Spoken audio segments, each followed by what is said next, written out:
Jeez, it'd help if I was on the stage. No, I will not go to sleep. I did. I slept decently. I slept like 7 hours last night. Normal American show. Robnoerr, daytime show. This probably ain't going to be a long one.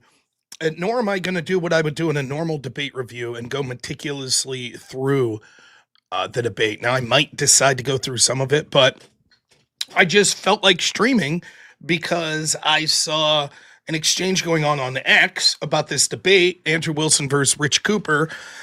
This was a debate I happened to watch at the time. In fact, full disclosure, I was at Andrew's house while this debate was going on. And I had a lot of thoughts on it, but I figured a lot of people had talked about this debate. It's not really my normal cup of tea, so I thought, not much to say about it. But of course, as is the case oftentimes, sour grapes after the fact, you know? So after the fact, we have sour grapes, and Rich Cooper, is pissed off because Andrew's team edited it and put a video up. And so I wanted to talk about that aspect of it. I wanted to talk about the debate itself and more of the issues surrounding it. Now, this issue was about marriage, and it's a deep and complicated topic. Now, I could spend 6 hours going through this debate, line by line, but I'll spare you that. Who knows? Maybe we'll do that in the future. Maybe I'll do a full fucking video on this tomorrow. Tonight, I would be unable to do it because I'm doing the no prep debate. So that'll be tonight. So not going to hassle you all for donations or anything. I will read super chats, but this is sort of an extra show. So if you send super chats, I'm thankful, but I'm not going to hold up the show or anything of that nature, waiting for super chats. So I'm just going to dive right in. So here's the impetus of me sort of streaming today. This post from Rich Cooper. Now, I will admit there is something funny that occurs here. This debate occurred 5 days ago or something. Rich Cooper says, can't spell position in a thumbnail or open an olive jar. It does say postion, which is funny. Now, and then he goes, Mary's a chubby single mom, 4 years older than him, with 3 kids in tow from 2 different dads. Argues how things should be, but ignores the reality we live in. Thinks he won. So this is the post that inspired me to want to talk about this debate. Now, to start with, I don't know if this shocks you, but I'm 99% sure Andrew doesn't make his own thumbnails. So fair play to attack the thumbnail, but I don't know that it was Andrew's fault. Maybe Andrew's employees are just dog shit. Maybe that's something that goes on. I could say that because I'm someone who's employed by the Crucible. So maybe we all suck. Maybe that's the issue. But what you see is, and you see this a lot from people when they debate Andrew on issues surrounding ethics, morals, things to do in real life. Inevitably, when the debate's not going well for them, what do? They attack his family. You see this from the left. You see it from the right. So here you have, I don't give a shit, make fun of Andrew for the olive jar shit. Fine, whatever, great. Mary's a chubby single mom, 4 years older than, with 3 kids in tow to 2 different dads. Now, he tried to do this in the debate. At the end of the debate, Rachel sent in a super chat and was like, here's some data that maybe you haven't looked at. And he was like, you have multiple baby daddy. You have 3 baby daddy. Well, what does that have shit all to do with anything? What's that have shit to do? And this is what occurs. People that do not do well in the debate decide that, well, we're just going to attack him and his family. That's what's going to go on. It's fucking absurd. I would say it's feminine behavior, is what I would say, Mr. Red Pill. That's what I would say. Now, again, I could go through this whole debate. Towards the end of the debate, I sent a super chat in. There was a point in the debate where Rich, see, the problem is Rich, well, I'll get to that in a second. One of the issues that kept coming up was Rich was citing this study. I haven't seen this study, but my gut feeling is he was citing it without understanding it. And basically, it was a study that was saying when people are married or in long-term relationships, they, quote, don't no longer have blissful love. Like bliss is like, oh my God, like I'm just obsessed with you at every moment, I guess. Now, my grandpa deeply loved my grandma. And so much so that he had cancer, but he could get around. She had to be taken to a nursing home for dementia. And he insisted on going with her, which he was the type of old guy, you know, these old blue collar guy. He worked in he was a veteran. He worked in fucking mines his whole life. He was always the type of guy to be like, they'll fucking pry me dead out of my fucking couch in my house before I ever go to a nursing home. But he loved my grandma so much that he went in with her, even though he didn't have to. He went in. With the year of her dying, he was dead. He just lost the will to live. That's how much he loved her. And this was one of the most surly, fucking mean assholes you'd ever meet. I loved him. I thought he's great. I loved my grandpa. Great dude. But if you asked him, hey, grandpa, you seem to really like grandma. Are you in blissful love? He'd been like, what the fuck are you talking about? What kind of woman bullshit question is that?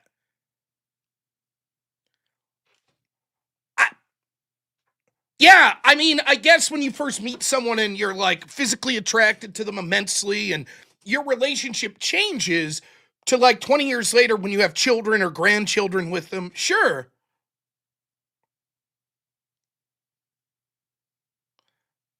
But anyways, this was a big point Rich was making throughout the debate, which is, I guess, a reason that you shouldn't get married. Fine, fair enough. Great.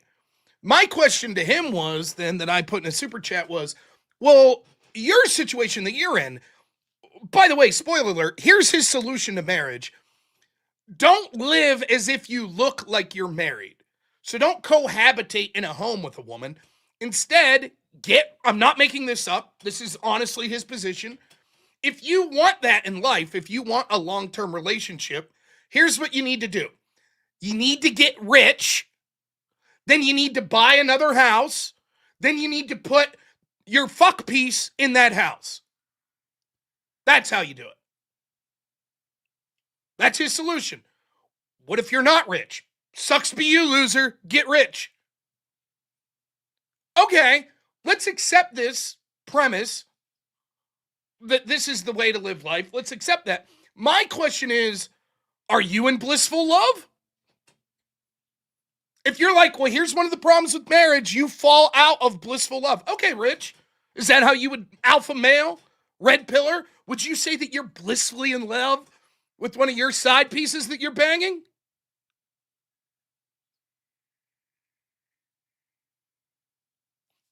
And his answer was, I don't talk about my situation. I don't talk about that. But trust me, if I told you in private, I'm doing very well. Well, how convenient.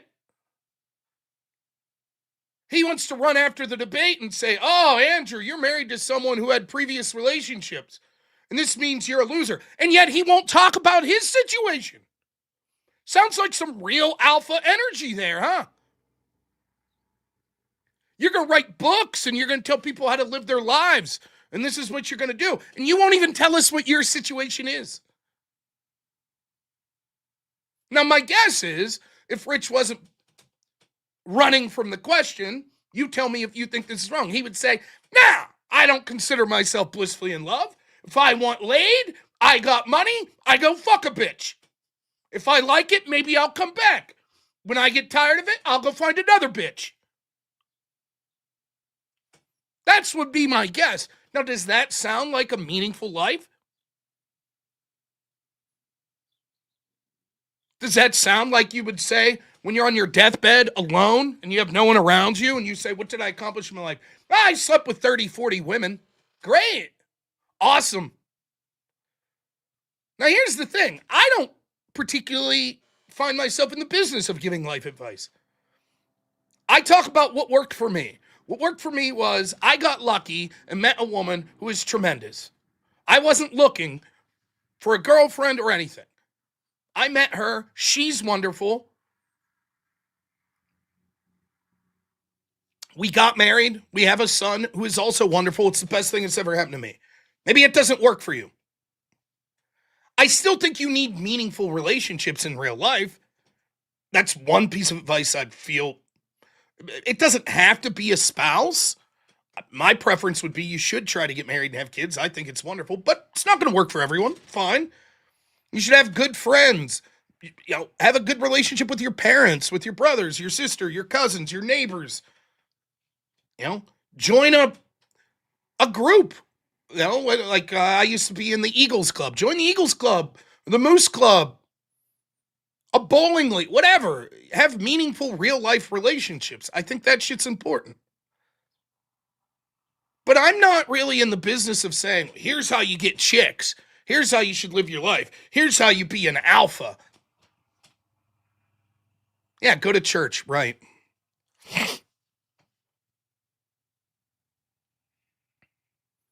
But I've told people many times, what would my advice be to you all on here? I got lucky? What kind of advice is that? I mean, if I could give general advice in life, whether it be trying to get married, have a family, have meaningful relationships, or whatever, it would simply be this. And this is as general and almost worthless if you think about it. Life's going to throw everyone curveballs. Some people get it way worse than others. I worked with people who had the curveballs life thrown at them be as hard as possible. People that were born with severe autism, whose families left them. Now, life doesn't get much more of a curveball than that. You never really had a shot from the get-go to have a normal life. And yet some of them were some of the most happy, optimistic people you'd ever meet. All you could do is try to put yourself in a good position for good things to happen. That's it. And that's in everything. So, try to build good relationships. Like, just be pleasant.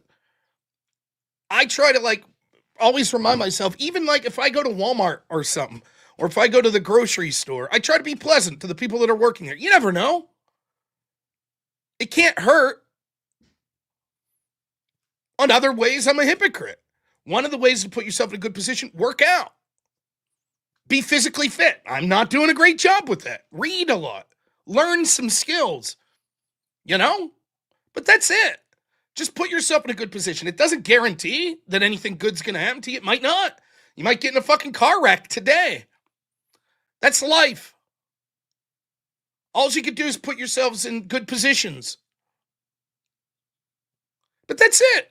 That's as generic as possible advice. I'm not going to sit here and tell you need to work out 3 times a week. You need to read 2 books a month.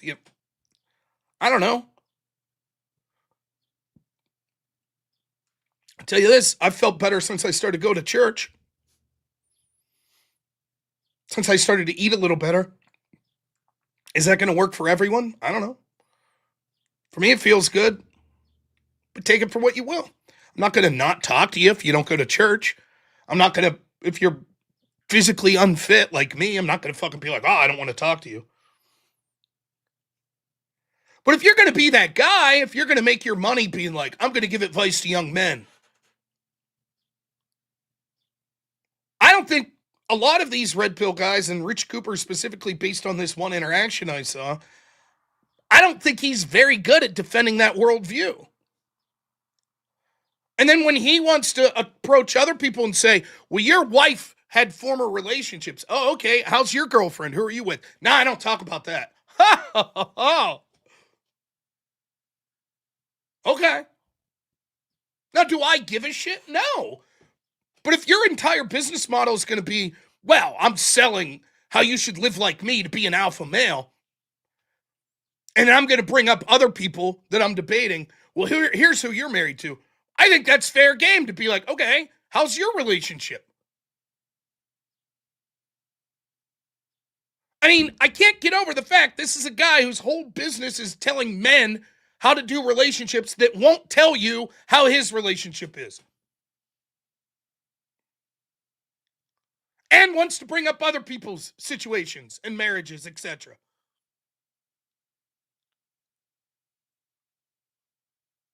Now, this is where it's going to get tough, and a lot of people in the audience are going to be pissed at me. It is what it is. I talk about what I call cultural Marxism a lot. I believe that sort of people in positions of power and using the left as sort of their weapon have divided us into groups in near infinite ways of oppressors versus oppressed. You can do it based on wealth, bourgeoisie versus proletariat. You do it based on race, white people versus other races. Religions, Christians oppressor versus others. Height, tall people oppressors, short people, whatever. And one of the key ways they do that is men are oppressors and women are victims and oppressed. And it's bullshit. It's absolute bullshit. And this is the reason that the red pill is really ramping up.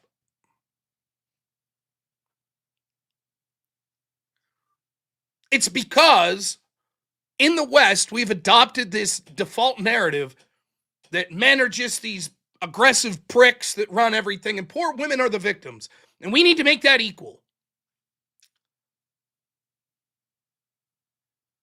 And so when you had more moderate, like men rights voices that were out there like, hey, these custody situations are fucking egregious in family court. Shut up, men's rights.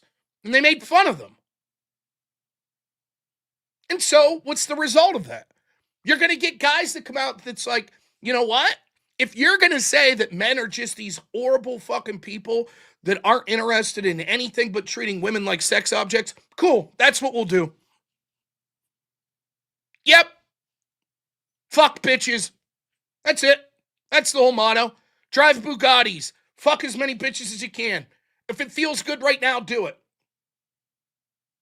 Now, for me, I'll be honest, sounds a lot like fucking feminism. Sounds a lot like LGBT advocacy. Does it feel good going to the gay orgy? Then fuck it, go. There's got to be more to it than that. But fine, fair enough. That's your fucking preference. Women are all evil and horrible, and so I'm just going to fucking get mine. I'm just going to hook up with as many chicks as possible. Okie dokie. Now, here's the part that's going to be controversial. I've admitted that there's a lot of truth into like how shitty our society's been with its treatment of men. Totally agree. The problem is there are so many men that are fans of the red pill that you literally cannot say anything to them, no matter how much logic you use, that there's any utility whatsoever from time to time in not treating women like just something to get your dick wet. There is nothing you can say. Nothing. These people have been burned, and many of them they're right to be pissed. They lost their ass in a divorce. They lost custody of their children. It does not matter what you say. The person that says treat women more like property and shit will always be the person they say, yes, that person's right. That's it. It's really that simple. I get it. I get why they're coming from that position. It would be no different than a woman who's been sexually assaulted that's like, I fucking hate men. Men are always worthless. Men always need to be treated like shit. I understand why that woman has came to that conclusion. I get it. Now, a lot of what these men say is right. Marriage laws are fucked up in the West. Our expectations of men versus women are fucked up in the West. We do treat men like disposable. Yes, all of this is true.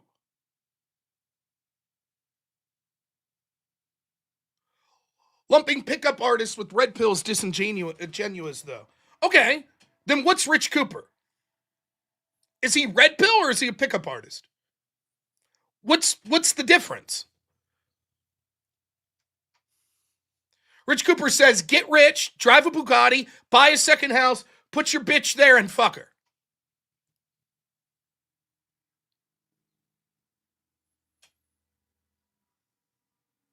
He's a pickup artist. Okay, whatever. I'm not really interested in the nuanced difference between red pill and pickup artists. I'm just talking about this worldview that Rich was expressing. Now, here's the problem. If you have a different suggestion that's like, yeah, you know what? I agree with a lot of what you're saying here. However, here's another way. A lot of these men that are fans of they're going to be like, I'm not interested.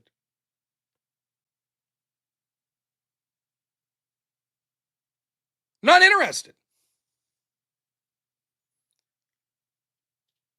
So here is the crux of, I've seen Andrew now have this debate 3 times. Coach Greg Adams, Pearl Davis, and now Rich Cooper. And the thrust of the argument from the sort of red pill side is this: marriage is not worth it for men. Men should never get married. It's a bad financial transaction for them. Andrew's argument is, you're right. If you're getting married in a secular sense, it's difficult to defend why it would be worth it for you. However, if marriage is about more than that, if it's through some sort of religious love or something beyond that, you could do things to mitigate your risk, which makes it worthwhile.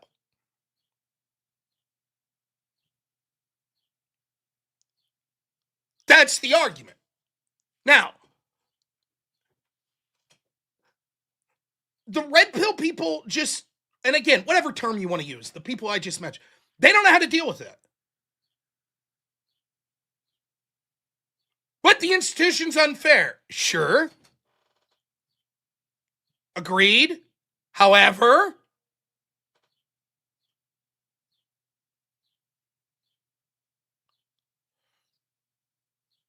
there are values to being with someone long term through the idea of like loving them.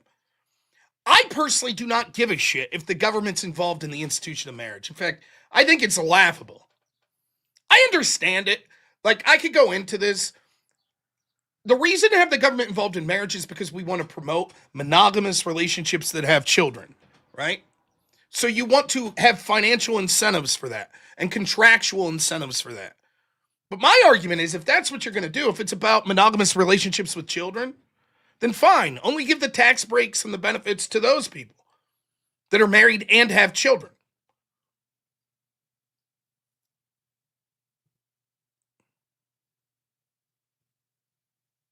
Right? Nonetheless, I personally don't give a shit in 99% of the context if the government thinks I'm married to my wife. I give a shit that she believes I'm married to her. I give a shit that in the eyes of God we're married.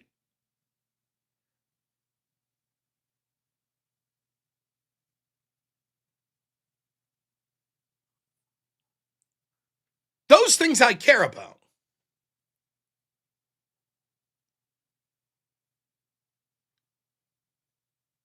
I care that my wife knows that I take those vows of marriage seriously. But if I don't, if I'm just saying, well, I want to get married to increase my worth, my net value, my stock portfolio. Yeah, it's probably not going to make sense ever for men at this point. There might be the old Dave Chappelle skit where he marries Oprah, some billionaire chick. Okay. Other than that,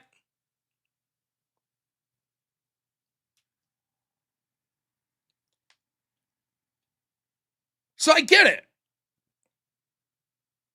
But the problem is, these red pill, manosphere, whatever you want to call them, people, they don't want to hear any of it.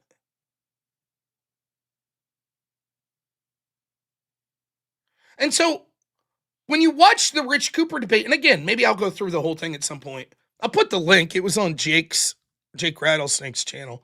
So you can check it out for yourself if you want. But it's very clear in the opening statement. That's what Andrew's saying. He's saying, how can we mitigate risk? Now, was there shit? I'll be straight up. Did Andrew leave shit on the table that he could have got to? Yeah. For example, Andrew didn't once talk about prenups.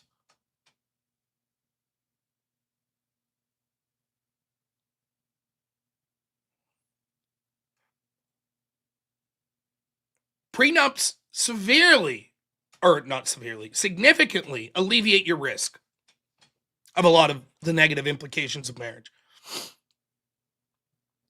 Significantly. Andrew didn't talk about that. The data, for what it's worth, now a lot of this data is difficult to parse through, but a lot of the data shows that if you're just looking at men, the men that end up becoming the most happy with their life and successful are long-term married men.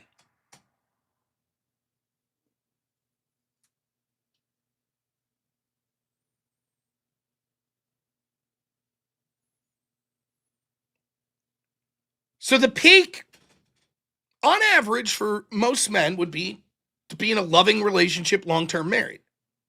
If you don't do that, then on average, you're going to be lower in most of those categories. Now, it is true that even lower than that is divorced men.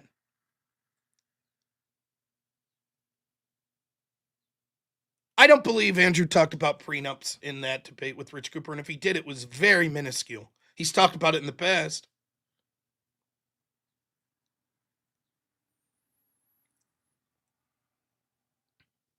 In other words, you're taking a risk if you get married. You may end up in the top tier of men as far as happiness, etc., but you may end up in the bottom.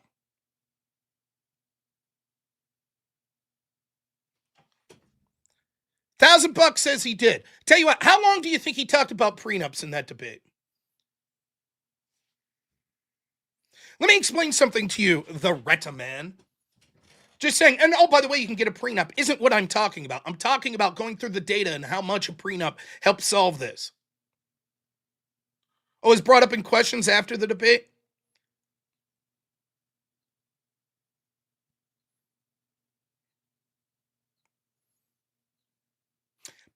I didn't follow all of the questions after the debate.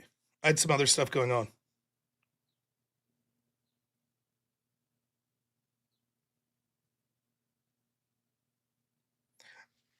Okay. 5 to 10 minutes during the debate. $1,000. That's what you want to bet? 5 to 10 minutes during the debate. He spent 5 to 10 minutes talking about prenups before audience questions. That's your argument? That's the bet you want to make right now. For 5 minutes at least, before audience questions, Andrew talked about prenups. That's what you're willing to bet $1,000 on? Just want to make it clear. Just to be clear, right? Right, big man? That's your bet?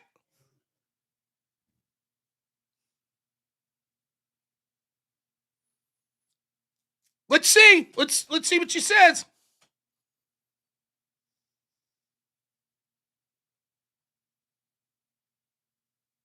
Oh, now I'm trying to remember now. Where's that confident man that was throwing $1,000? Where'd he go? Where'd you go? Well, now I'm trying to remember. That's what I thought, bitch.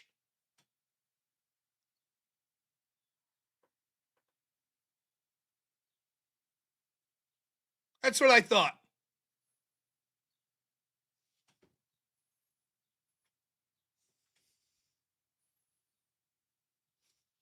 Anyways, thanks for watching.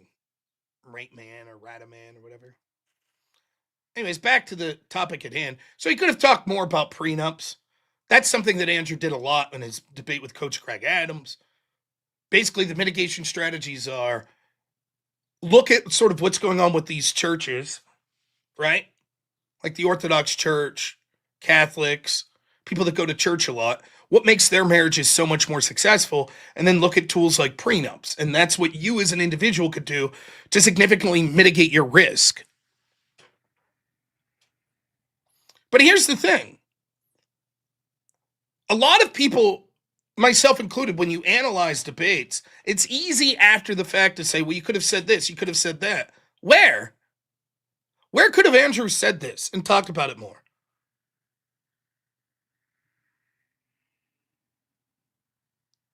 See, the problem is Rich was singularly focused. He didn't understand a lot of what Andrew was trying to say. Andrew was basically stuck on his first point the entire debate because Rich didn't get it. Even at the end of the debate, where Andrew says to Rich, "Can you steelman my position?" Andrew first steelmans Rich's position, and Rich says, yeah, that's my position. Rich, right out of the gate's like, your position is we should all convert to orthodoxy. That is not Andrew's position. And if you read the comments after in this thread here with Rich Cooper, so many of them are like, Rich's suggestion was to get rich. Yes, that was his suggestion. Andrew's suggestion was to become Orthodox. No, that was not Andrew's suggestion. Now, would Andrew recommend that you become Orthodox? Yeah, he might say, but not just for marriage. But that's not the argument he's making. The problem is, Andrew tries a million ways to explain it, and it's just not hitting home. It's not hitting home. So let me try to clear up. Let me try to make Andrew's argument in a way that maybe people that are misunderstanding can understand. The Amish very rarely get divorced. We all agree? Amish community almost never get divorced.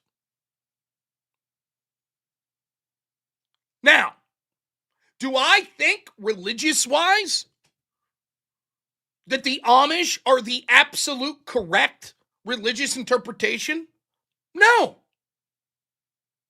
I don't.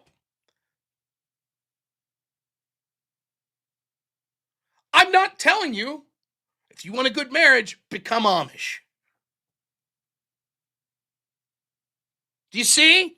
What I'm saying is, what is it about the Amish community that makes marriages work? Why does that also seem to work for the Orthodox community and the devout Catholic community?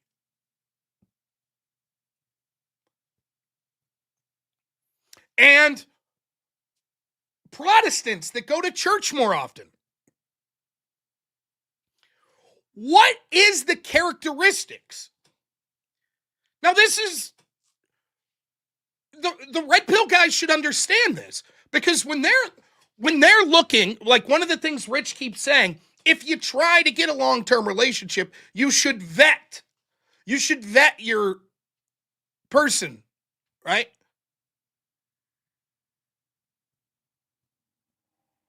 Right. In other words, we say, what are traditional signs that we see that you would expect would lead to a successful relationship? This is smart, right?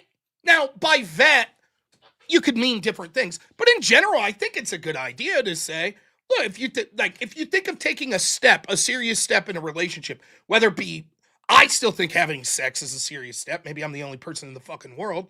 But having sex, moving in with someone, going on vacation with them, whatever, you should probably try to learn a little about this person before you do that. Is this the type of person that went to jail for domestic assault? Right? Might raise some red flags. Does this person seem like someone who's only in it for the money? May raise some red flags. Do they have an OnlyFans account? You see?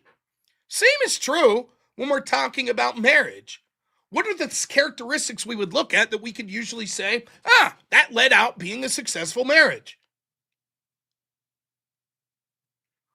And what Andrew's saying is, people are getting it. Community, shared value structure. Yes, the point Andrew's making the most in this debate is it's because the community. And what happens is, if you, and this is from the perspective of a man talking about getting married to a woman, a lot of times what we can see is women become more likely to proceed with divorce, to cheat, etc., that are around other women that have done those things. So if your wife is hanging out with a bunch of divorcees who likes to go out on Friday night and just fuck a bunch of dudes at the bar, guess what? It makes it more likely that your marriage will end in divorce. If your wife is going with you to church and her friends in her community are all people that are still married, that have a network of people to help them when problems inevitably come up in marriage, like your priest,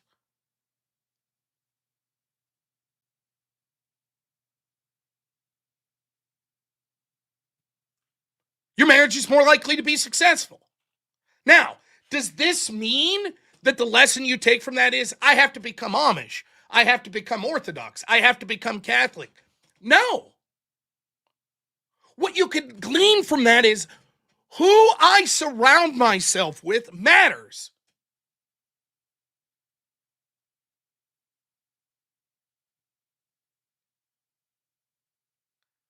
Maybe you're an atheist or an agnostic or secular or whatever. This is still a lesson that you could take, advice that you could take. If I'm hanging out with people that are just doing random hookups at the bar every other week, and my wife's hanging out with those people, it means that my chance of having a successful marriage significantly diminishes.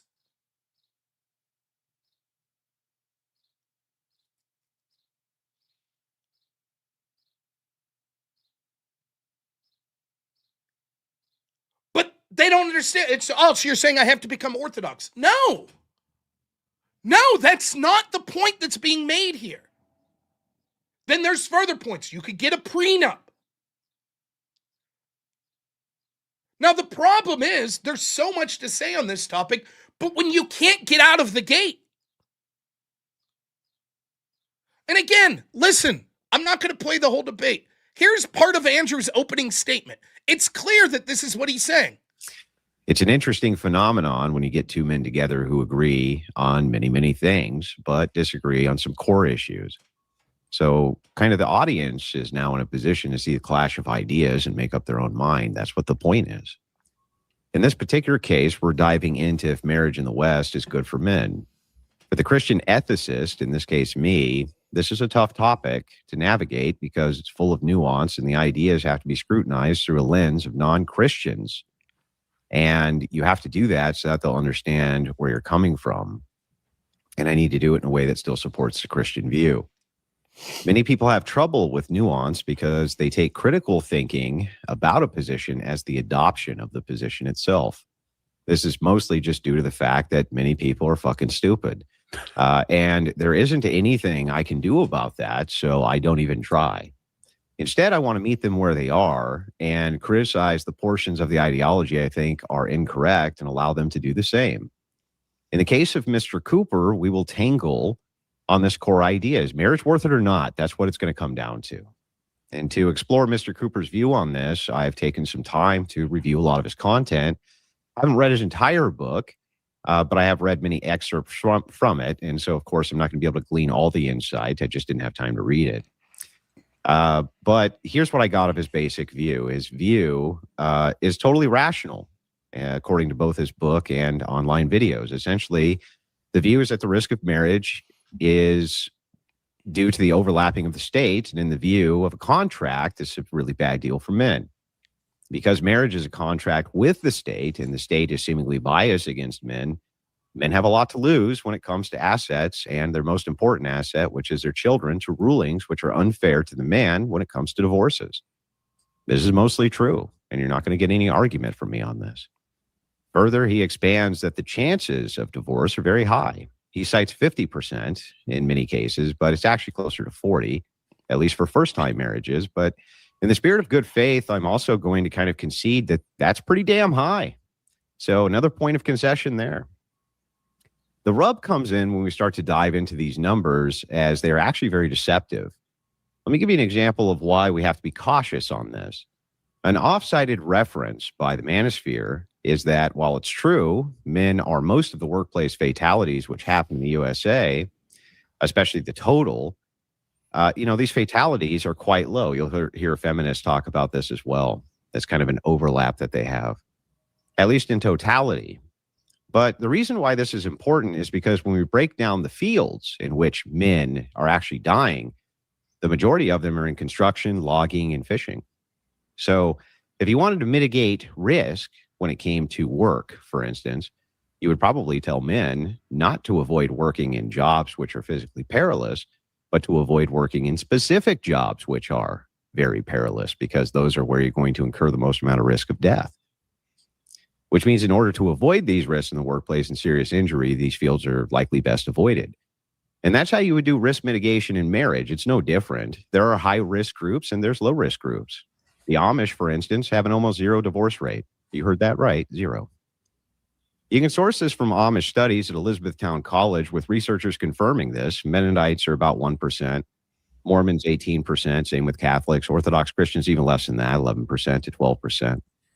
Muslims very low as well. Atheists surprisingly have only an 11% chance, but that's because they basically avoid marriage and get married very late in life. Christians in name only, or what are considered nominal Christians, these are people who don't go to church, they don't really do much in the way of religious practices, actually have a much higher percentage rate of getting divorced because of the self-ID. And there basically isn't anything to distinguish them from secularists or agnostics, and that's why those numbers are so high. When broken down by group, it gets even more low the more religious you are, and if you add a prenup to it, the risk becomes almost non-existent for most people.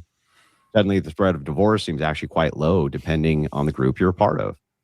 While I would suppose you wouldn't want to be part of the 17 or 18% in these groups, telling men that they have an 80 or 90% chance that their marriage will work out shifts the picture entirely. The breakdown is suddenly far less daunting, and the risk is now much more manageable as far as these categories go. This nuance is often missed in this conversation, but it should be highlighted. Marriage isn't very risky for people in these groups. It's risky for people who are in the secular groups, because those groups map on to the national average almost identically, about 39% to 41%. Give you an example of this, 5 to 10% of people who ever drink alcohol will become alcoholics. That could be argued to be very, very, very high risk, I suppose, but most men look at the risk factor and consider the trade-off acceptable and reasonably low for what they get out of the behavior of socially drinking. So as to the question, is marriage worth it in the West, specifically here in the United States, which is what we're talking about, for many men, yes, and for many men, no. Specifically secular men, it seems to be a big fat no. Their risk is on par with the national average, like I said. And this leads to cohabitation likelihoods, which become much higher, which leads to high risk for abuse for their children, along with other negative outcomes for their family dynamics. And those are the actual facts of the matter. Now, perhaps my opponent and I can agree these are facts, but he's going to dive in. Now, And my opponent's ready after his. so it's clear that what he's saying is for secular men, marriage pretty much doesn't make sense, right? For those that are religious and have these community, and he later talks about why this is the case because of their community sports, it seems to be much more likely to make sense. You can significantly mitigate your risk. Now, just for contrast, here's Rich Cooper's opening. All right, Rich, you can have 6 minutes or so. Take as much or as little as you'd like. Yeah, I won't need it. No, marriage is not worthwhile for a Western man living in the West. Thank you for attending my TED Talk. Now, would it shock you to know that that's basically how this entire debate goes? Superficial talking points, some of which are based in reality. And then Andrew trying to get nuanced. For example, there was a lot of discussion on Christians in general and divorce rates. And Andrew's like, you're right. When it comes to people that self-identify as Christian, a lot of them aren't doing very well when it comes to the marriage numbers. However, if we parse out individual groups, why is it, for example, that Catholics are doing so much better than just Christians as a whole? Why is it that Orthodox are? Why is it that Amish are? Why is it that Mormons are? And his response, Andrew's answer to this is because many people that identify as Christian are just nominal Christians. They call themselves Christian, but they're not engaged in sacraments. They're not going to church every week. They're not doing community activities with the church. They rarely go to church, and if they do, it's a chore they have to do, and they can't wait to get home. That's different than people that are attending the Catholic Church, the Orthodox Church, or even what Andrew would later call high Protestants, that are taking going to church seriously. To which Richard's response is, yeah, but Christians do bad. He's not understanding the nuance. Now, for me, the way I would approach this debate is similar to what Andrew did, but slightly different. Because of just being fucking mush-brained from doing debate in college, I view debate in what I call an offense-defense paradigm. In order to win, you need offensive positions. So if we're starting with the question of, is it worth it to get married? I would say, what does an average situation look like of a person who's married versus the average situation of a man who's not married? So I would talk about that more. Data shows that men that never get married perform worse than men that get married and stay happily married. Next, how many men end up divorced?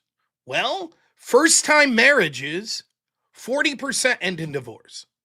That means that's a high number. That sucks. But that means 60% don't.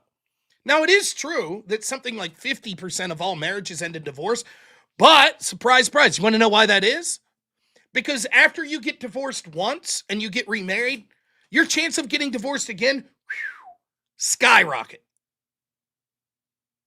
So the number that really, what we're really concerned with, you, an individual, what is the likelihood, you, the guy, if you get married, that it'll end in divorce? And the answer is 40%. Once you get divorced once, you're likely to get divorced again if you get remarried. But it's 40%. Now, this is a different picture than what's being promoted by a lot of these people. Right out of the gate, all the problems of alimony, child support, custody battles, etc., that are horrific, it's still the minority of marriages. Now, that's not to say that the remaining 60% that stay married are in good relationships. Maybe not. But what are we comparing it to? Do you think the guy that doesn't get married and is just out fucking bitches when he feels like it, you think he's markedly happier? Data doesn't seem to show that. Do you think the guy that's not married but's just cohabitating, he's markedly happier? No. Data doesn't show that either. In fact, almost all the data shows in all of the things that are terrible about divorces, it's actually worse with cohabitations that break up. For example, if you want to talk about custody issues of a married man and woman who have a child and then get divorced, you're preaching to the choir. I agree. It's egregious how bad custody courts favor women. But it's even worse if the man and woman cohabitated and had a child and weren't married. The father's rights are even more thrown out the window. So how is the position of not getting married and instead just cohabitate, how does that solve that issue?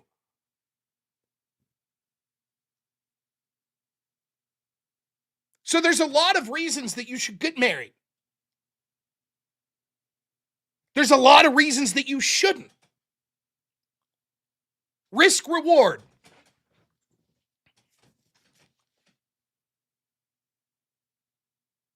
But you would be lying to say that there aren't positives to being married.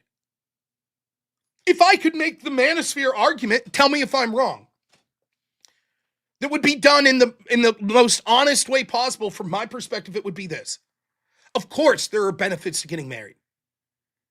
Marriages that work out, those men do remarkably well. They probably do better on average than any other group of men.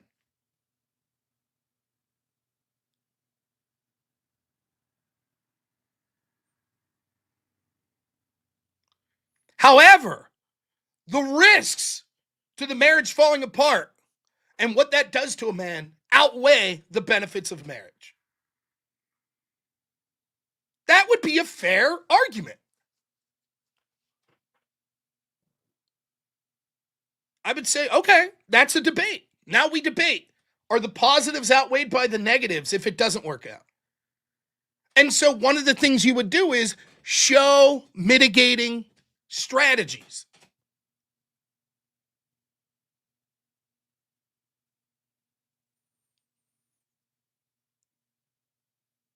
That's why the idea of mitigation is so important. Okay, well, which marriages tend to work out best? Orthodox, Catholic, Mormon, Amish, Muslim, atheist. What is it about that? What is it about those groups? Atheists a bit of an outlier because they get married later in life. But what is it the rest of them? They are sort of these communities that spend a lot of time together, that have built-in mechanisms that are like, marriage is sacred. You shouldn't flippantly get divorced. Prenup, that's a way that you can mitigate.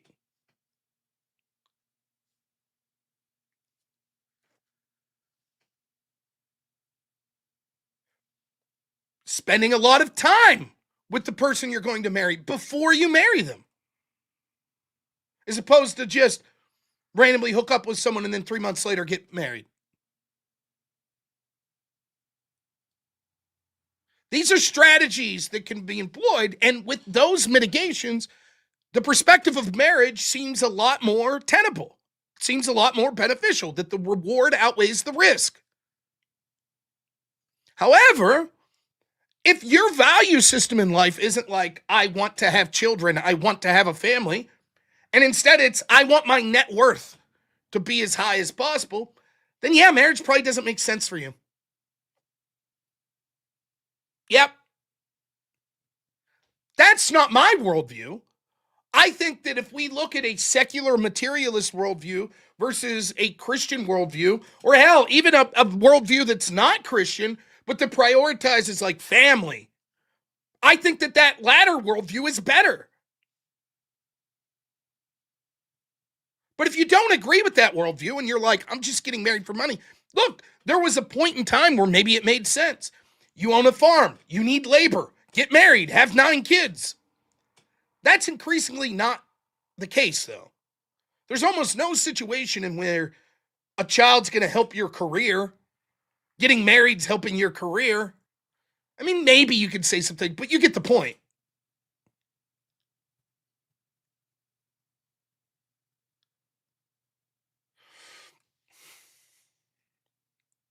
That brings us to Rich Cooper in this debate.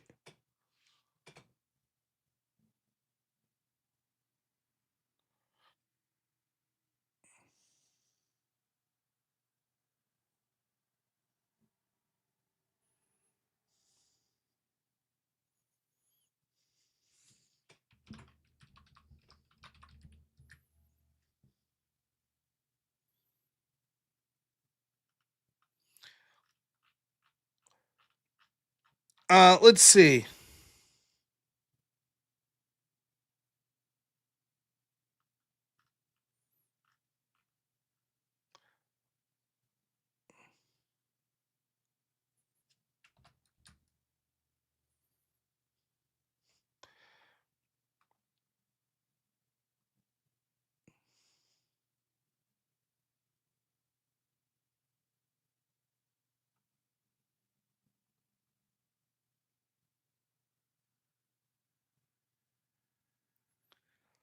Now, at one point in this debate, Rich talks about we need legislation. Andrew agrees with this. So they get to the point where they're talking about solutions. What do we do? What's the solution to this? Men who want families, what should they do? Should they get married?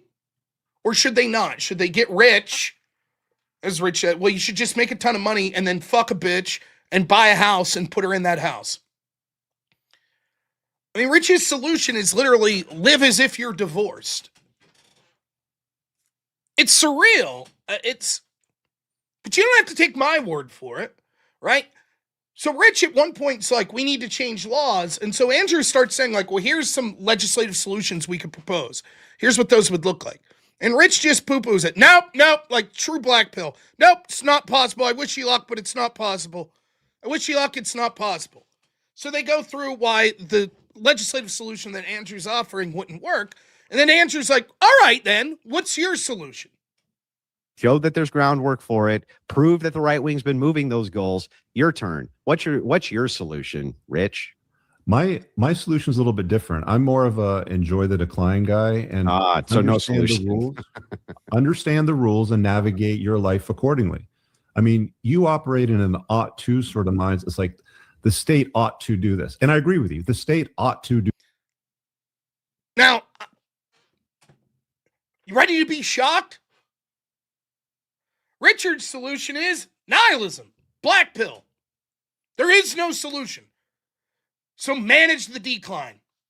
Go fuck a bunch of bitches. There you have it.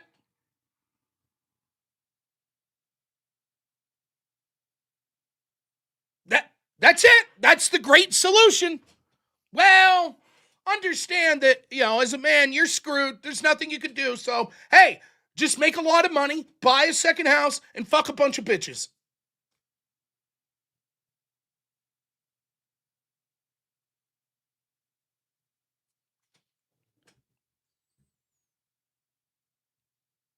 That's it. That's the solution. Yes, but you can see the predictable societal decline that'll lead to. It's not really my business. I'm getting mine. That's all I care about. Now, what strikes me with this mentality is just how, and I'm assuming this is actually, most red pill people would adapt this mindset, would probably say this is the point. But it mirrors feminism. Right? And this is the irony that I would say to the feminists all the time. Your ideology, actually, the very people you claim to hate, like those that just treat women as sex objects, they're cheering on feminism more than anyone. Yes, you're right. Don't settle down. Don't get married. Don't have kids. Free abortions. Yep. By the way, come fuck me. Sure. You're doing right, honey. Great job. But what about the predictable problems that'll lead to society? I don't give a fuck. What do I care? I have no obligation or duty to society. I don't give a shit about any of that. Manage the decline. We're all doomed anyways. Might as well go get laid.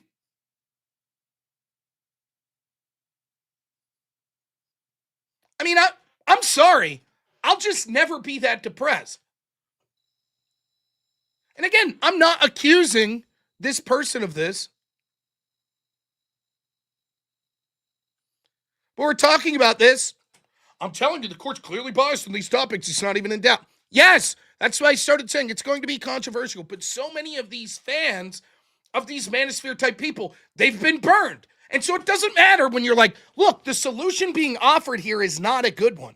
This isn't a good solution. There's a lot of things this person is saying, identifying the current situation, saying, look how bad it is. Yep, we agree, it's bad. It's the solution area. And it doesn't matter because what people are going to do is say, but the problem is so bad that I will always side with the person that says treat women more like shit. Always. I'll always side with them. How could you even suggest that there's possibly a good woman out there that you could marry? I got divorced. I got custody taken away from me.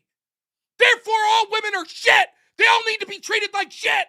Wait a minute. That's not a good way to manage society. Here's things you could do to... No, that's not true. How dare you? You fucking rube. You're married to someone who has children to a different relationship, you cock. That's it. That's the debate. That's the discourse. Get a Bugatti. Fuck a bunch of bitches. That's the answer. But what's that do for society? Nothing. We don't give a shit. But what's that do for you? I don't know. I haven't thought it through, but it feels good. I don't have a solution. Then when someone comes along, it's like, look, I agree you're identifying a real problem. And in many ways, what you're saying is right. But your solution, I think, is flawed. I think there are things that we could do. Fuck you, simp.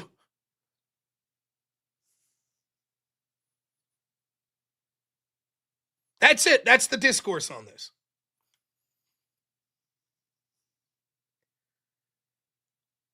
So the solution, if you get, so what's the problem? If you get married and you get divorced, 3 problems that was isolated: alimony, child support payments, and losing custody.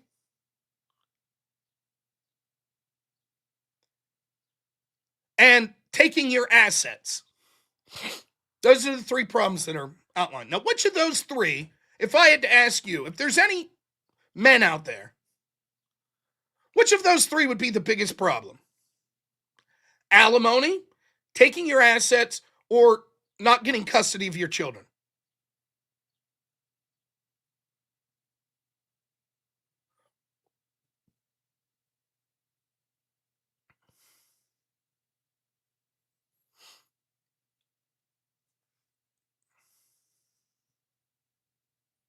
Yeah, everyone agrees the children. The children, by and large, for most men, that would be it. I'll tell you this much, as a father myself, it'd be horrible if me and my wife ever separated. It would be devastating. But the thing that would keep my life together and positive would be my son.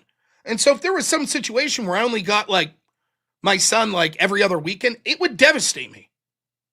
Now, it would suck if half of my wealth, which isn't a lot, but if it got taken by my wife, and it'd suck if I had to pay alimony payments. That too would suck. But it would pale in comparison to keeping me from a meaningful relationship with my son.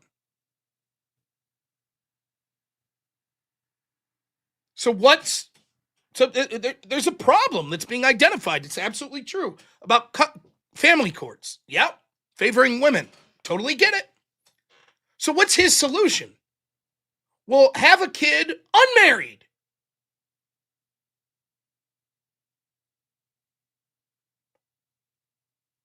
Okay. And when that woman decides, you know what, I'm taking you for child support and custody, then your chances of having a positive outcome are even worse. You're not even married.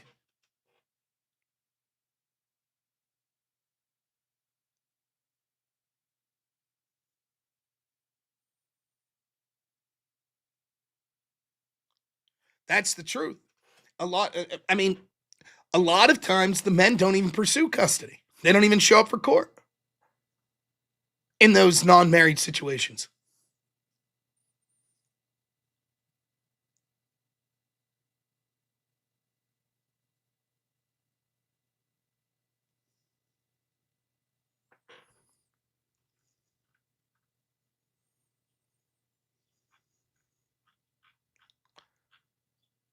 Andrew's whole focus is like coming from the default position is most men would care most about their children. So what's the best situation for the children? If you're not married, the chances of abuse of your child go through the fucking roof. The data is quite clear. Almost every data. I can't even think of a study that I've ever read that doesn't say this. The best situation for kids are 2 parents living together in the same home. As soon as that ends, the average outcomes for children precipitously go down.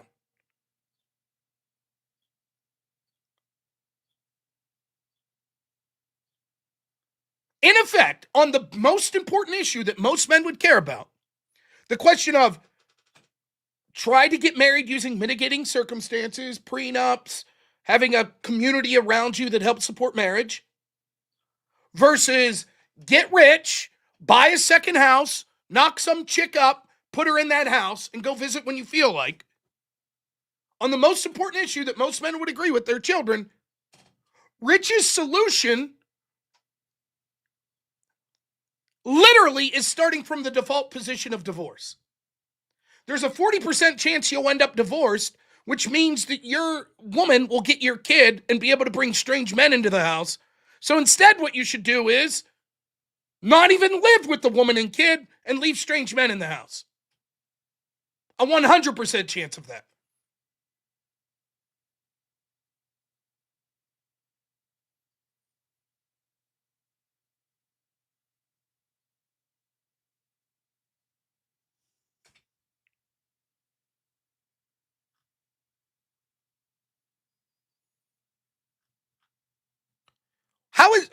where is the solution there? Now, the only argument that he tries to make, and it's laughable, is somehow you're less likely to split up if you're not officially together. He says, why would a woman that you're putting up in a house and just going over to bang once in a while, why would she ever decide to leave you? I don't know. Why would a married woman that you're paying for everything decide to leave you? Same idea. Because she's bored with you? Because she wants to bang someone else? Because she thinks there's a better deal coming? I don't know. Even rich people's wives cheat on them and leave them. Same argument.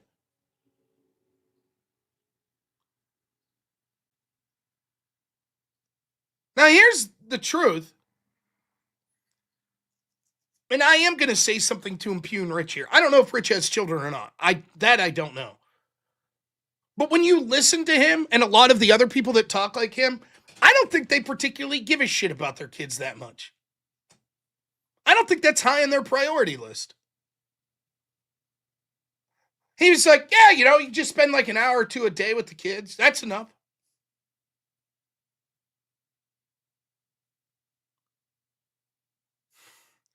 I'm not here to tell you exactly how to parent or how much time, but I mean, really?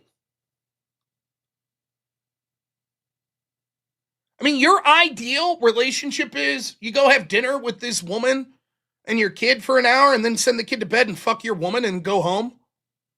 That's it? Good enough. That's good parenting. I mean, to me, it's just like, I think you'd rather fucking have the Bugatti and say, you know what?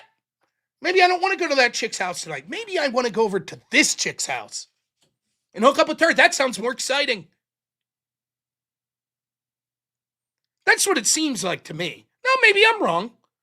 He didn't really talk about his personal situation, so I guess it's hard to see.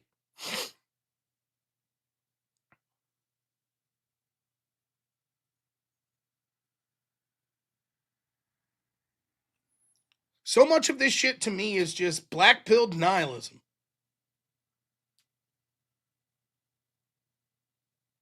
Yeah, and he keeps saying, why are you talking about the kids? Because I would die for my son. That's the most important. That doesn't mean that as a father, you should have to live like a slave and fucking miserable your entire life just for the well-being of your kid. I get that, right? But that is the highest priority.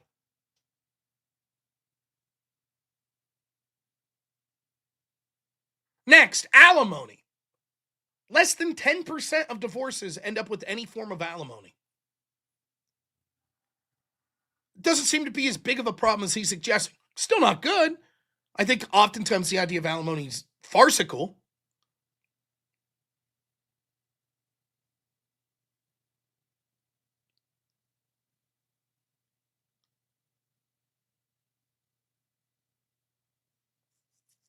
And then the idea of taking half your shit. While it is true, most divorces don't end up like that.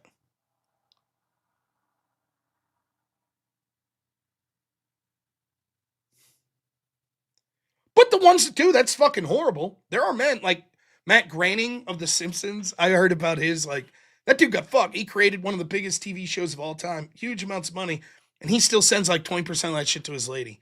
Terrible. I'm not saying there aren't horror stories.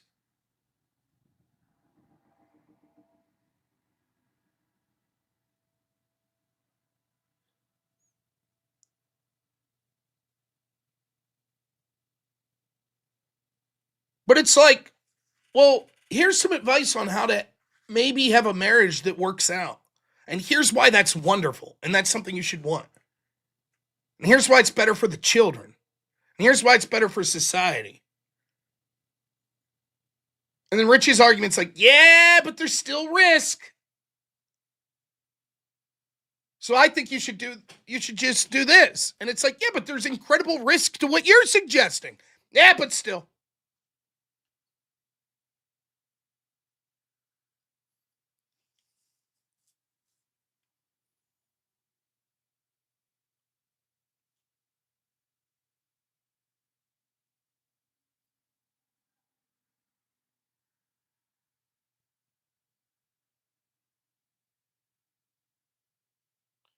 I don't know, right? I'm not a deep thinker. I'm not a philosopher, right?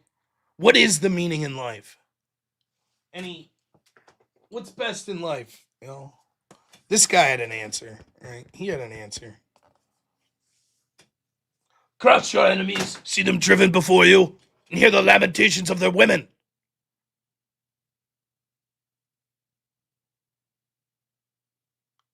I don't know.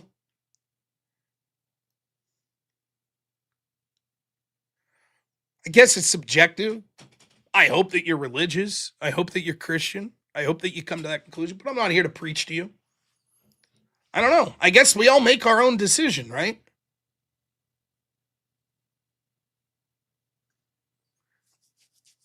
For me, it's more than just about, I accumulated the most stuff. When I'm on my deathbed, I'm like, thank God I bought that yacht. Maybe? Rich even says that. What does it mean to be successful? To have the most stuff, to be the richest. That's being successful. Really? Yep. Andrew's like, what about Nikola Tesla? He was very successful, created all these things, but he died poor. Was he successful? Nope, because it was all stolen from him. Andrew says, okay, so you're rich, right? Rich Cooper's got a lot of money. Uh-huh. What if someone steals all of his money? Is he no longer successful? And Richie's like, this is silly. That's the point.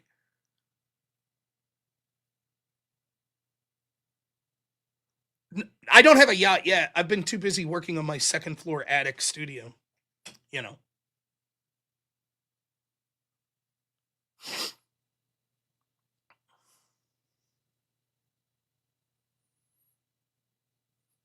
But it just seems to me just like depressing.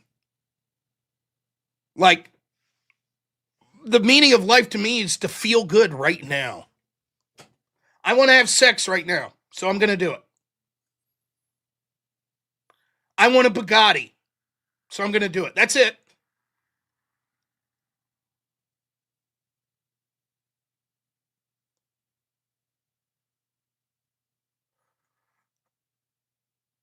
I guess if that's your mentality in life, then have at it.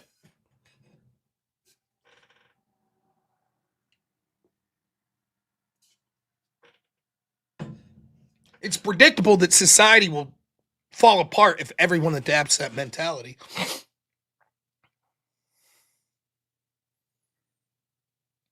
I think there's more of a meaning. That's why I believe, that's why I'm Christian. But even if that wasn't the case, there's got to be more. Your family, your friends, your relationships.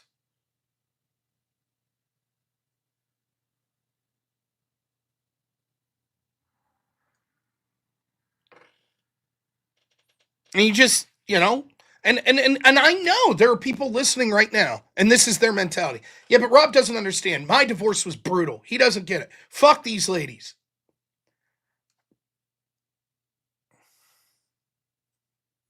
I don't know what to say.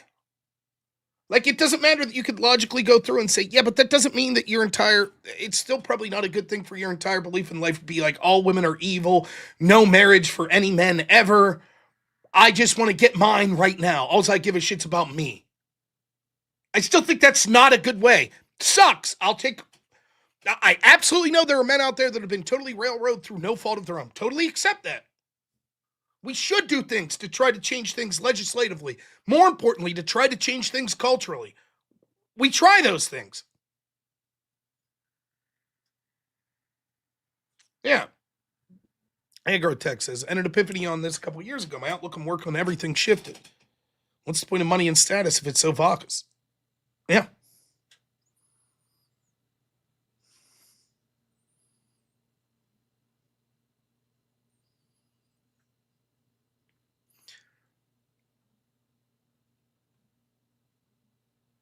But that section I just played for you, again, I'll replay this. After Rich demands solutions.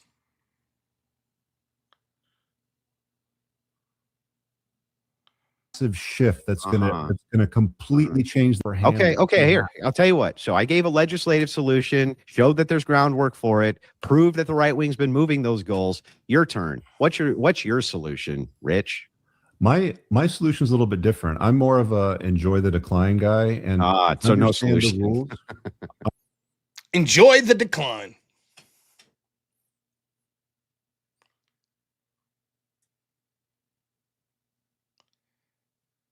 I mean, that's bad enough. And then when it's like, okay, well, how would you recommend other people do this? Step one, just get rich. Get a whole shitload of money. Wow, that's great. Everybody go out and win the Powerball. Okay, you've done that? Great. All right, come on, be reasonable. He's not suggesting people win the Powerball.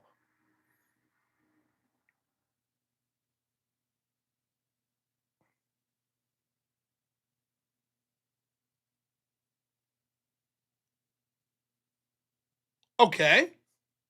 Then how do we get rich? I got an idea. What if you write red pill books? You can make a lot of money, right?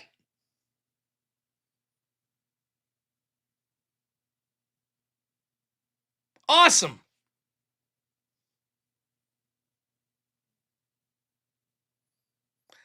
If all the people that listen to Rich Cooper just start writing books to tell people to listen to Rich Cooper, they'll sell a bunch of books and get rich. Then they could buy second houses and put their baby mamas in it.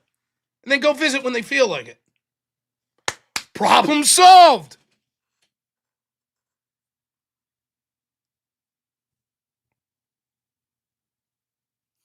Moral objection. Says, I'm never getting married because I was never anybody's choice. I'm ugly and socially awkward. Been that way my whole life. Home math's got a really good graph for this effect.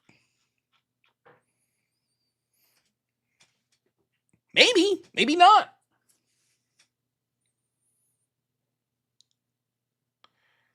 Maybe you do things to make your chances a little better.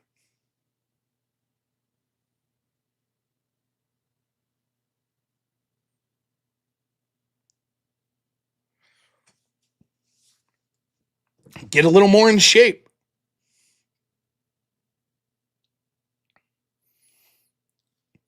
You know, spend some time in places where you get a little less socially awkward if you're capable.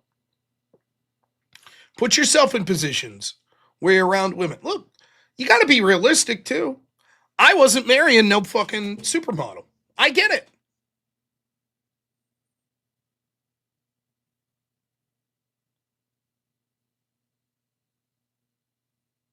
The chances of my wife marrying a 6'5" fucking guy that makes millions a year, probably not high. People have unrealistic expectations.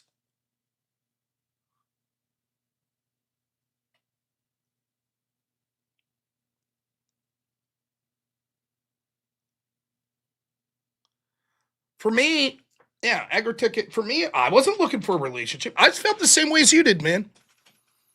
I wasn't interested in hookup culture at all. So I'm like 23, 24 in college. I had one or two serious girlfriends my entire life. It had been 2-3 years since then. I went out on a couple dates, fucking miserable, hated it.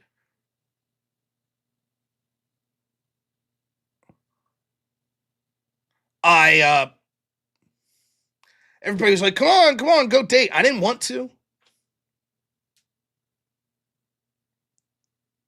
And I just learned I was pretty happy. I wanted, like, I don't know. I guess in my head, it was like, I wish I could find someone and spend the rest of my life with them and love them. But it wasn't a priority of mine. And I was perfectly content to be like, hey, I'm happy. Just, I got a lot of friends. My life's pretty good. I thought I was doing stuff that was positive for people around me. You know, good enough. And then I met my wife, totally accidentally. She wasn't looking for anyone. And it took me like 6 weeks to call her. Her friend was also a friend of mine. She used to date one of my best friends. So she came over to my house and was like, what'd you think of this girl? I was like, oh yeah, she was cute. I liked her. She's like, yeah, she likes you. You should give her a call. I had such low self-esteem. I was like, yeah, right. This is bullshit. This is just this girl that I'm friends with trying to be polite. So I never called. And then like 6 weeks later, she shows up and's like, why didn't you call that girl? And I was like, well, she didn't really like me. She's like, no, she did. And now she thinks you're an asshole because you won't call. So then I called her. I was like, and I'm not good at that shit. I was very, very comfortable talking to people and being in public situations, but not like talking with a girl in like a date type situation. So I was nervous as shit. I called her. I didn't know what to say. I was like, you want to go out to dinner? I still remember we went out to dinner. I remember what food I got. And that was it. We didn't fucking spend the night at each other's place or anything like that. Then we went out on a couple more dates. And then I remember maybe the fourth or fifth date, she was like, do you want to meet my parents? We were going out to this steakhouse that's in town, cheap steakhouse. And she's like, my parents they're coming out as well, separate from me. So I went and I met them. I dressed up like an asshole. This is my joke. I wore like an Al Sharpton type tracksuit, big fat guy with a big beard. Went up to meet her stepdad and her mom at the steakhouse. And they were like, hey, you want to come over? We're going to have dinner for my wife's then 14-year-old sister. It was her birthday. They're like, we're having a birthday dinner. You want to come over? Sure. So the next week we went over to that, and I really liked her family, and that was it. I think at that point we realized that we really liked each other.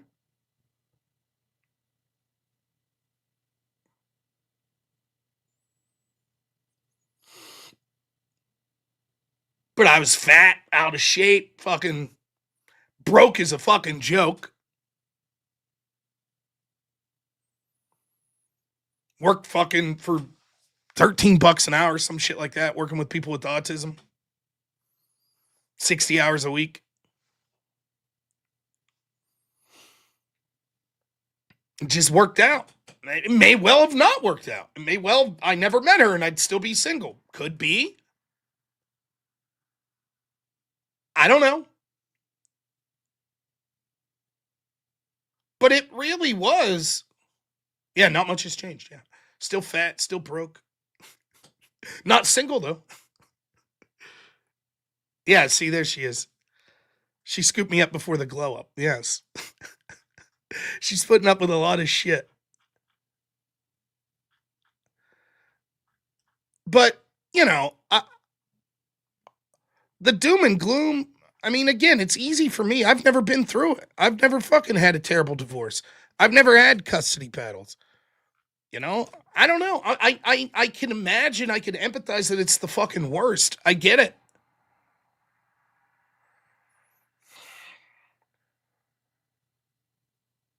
It's sort of like this.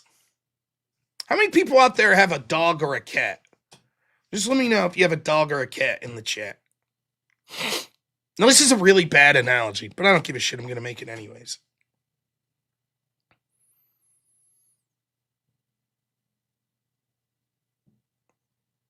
I'm guessing Birdie the dog has a dog. That's my guess. Yeah, my wife really wants a cat. We'll probably get one. We got dogs, both. Big dogs, yep and yep. Have a cat. Cat for lobster. Now let me ask you this question. Yeah, okay. Crazy says, rest in peace, Hank the dog. How many of you have had I presume you love your dog or cat. That's why most people have them. I guess once in a while you get one, you're like, this son of a bitch. But you probably love your dog or cat. Okay. Have you ever had one that died? Have you ever had a loved pet that died? A dog or a cat? Or for that matter, a horse or, whatever. I've had, when I was a kid, my wiener dog, Snuffy. Still pissed about this. I was probably, 13. He got out of the house, which is my fault. But these old couple up the road ran him over with their car. we had signs up everywhere looking for him, and they eventually called and they said, "We killed your dog, we buried it," and then they wanted $50 for having to dig the hole. So that sucked as a 13-year-old. Then I had a dog. She was a Boston Terrier named Amanda. We called her Mush. She was my mom's dad's dog, and he passed away, so we inherited her. And my God, was she hilarious. Just a ball of energy. Great dog. And when she passed away, it was very hard. She lived to be pretty old. And then I had this dog, 3 to 6 months, but started dating my wife, Annabelle. I had this dog, Annabelle. Annabelle was my favorite dog ever. She was a Boston Terrier Beagle mix. I have a picture of Annabelle. This is Annabelle. So we got her when we started dating, and she was with us the whole time. I think she was 13, and she's getting old, and she had this big lump on her side. And we kept taking her to the vet. We were spending thousands of dollars, and first they were like, well, before we could consider operating, her blood work needs to be good. And they did all these tests on her, and her blood work was bad. And then she had her esophagus, there was something wrong with that. Then something with her heart that was wrong. And the blood work was bad. And so they couldn't do the surgery. And then the lump kept getting bigger and bigger until eventually the vet, he's a very nice guy. He sounded like Eastern European. And he was like, listen, he's like, you can keep bringing her in here. We're totally fine with that. But there's probably nothing we could do. And so it's up to you if you want to keep spending the money to come in. But at this point, it's probably best just to let her be as comfortable as possible. Because coming in and getting blood work every month and getting ran through machines and shit. So that's what we decided to do. And we were hoping she would make it through last year. Not this last year. Like, I'm talking 2024. So we're getting to like December 2024. And she's old, so she didn't play like she used to. She's a very smart dog. Like, devious. She's a devious dog. My other dog, Dorothy, that was much younger. Dorothy's like 6 now. Dorothy, we got as a puppy when Annabelle was like 8. And like Annabelle was like, what the fuck is this? What is this thing? We thought she would like the puppy. She got used to it, but like Annabelle was smart. She would go run to the door and bark so that the other dogs would run. And then she would like eat all the dog food or whatever food was out. She's very smart. Right? So she was becoming less active, and she would do this thing. We would call it breakdancing, where she'd like back scritches. She'd like, that was one of her favorite things to do. She'd lay on her back and like scratch her back, like dancing around. And one day before Christmas last year, she did that, and it started bleeding a little, her lump, because she like, it was so big. When she was scritching it. Now we had a like almost like a sock that was over top of it, but you could see it was bleeding a little. So we got a first aid kit, cleaned it up, bandaged it up, all of that stuff. We go to bed. We wake up the next morning to dress it, and it's just, the whole thing burst. It was just falling off her side. And it was a Sunday. None of the vets were open, so we had to drive like an hour or so to like this animal hospital.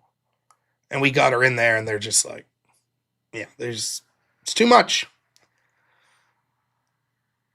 So, my son's in the car. It's really screwed him up, because to him, you go to the doctor to get better. He goes to the doctor. I go to the doctor. His mom goes to the doctor. The dogs go to the animal doctor, and they make you feel better. Well, I go in with the dog, and I come back out without the dog, because they had to put her down. And it's a weird situation, but okay. So it's sad. And in that moment, right, here's why I'm telling this story. In that moment, this dog that literally been with me pretty much the entirety of my relationship with my wife, that was my son's favorite dog, it's like, meant so much to him. And I had to hold her while they, put the needle in her and kill her. And then I have to go out to the car and I have to tell my wife and son what happened and I have to drive home. And you're talking about it a little. And then there's a moment where it's quiet and you're driving this hour home. And in my head, I thought, the way I feel right now, I will never get another dog. Ever. Because of how this feels right now.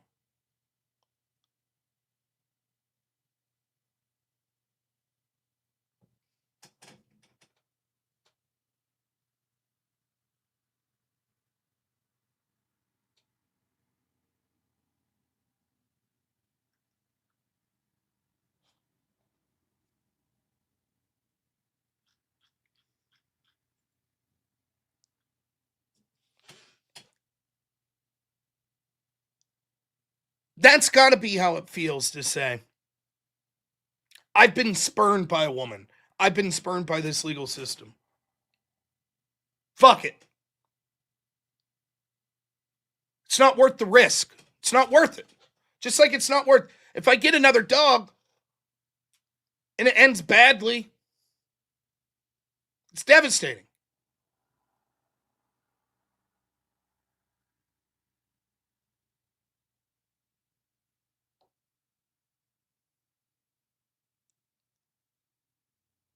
So it's not worth the risk. I'm not going to go out and try to date or to try to have a meaningful long-term relationship with a woman because it could end poorly. You're right. And if I never have another dog, I'll never go through that feeling. Or a cat or, whatever the pet is. You're right. You don't have that terrible feeling. Maybe it's other silly shit. Maybe your cat fucking tears up your furniture and you're like, fuck! Never gonna have that happen again if you don't have a cat. True. But what did you miss out on?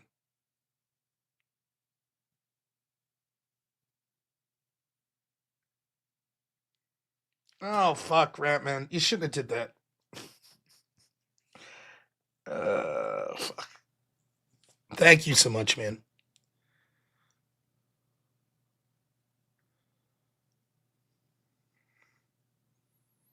I promise I'll get to those super chats. That's incredibly generous. You didn't have to do that.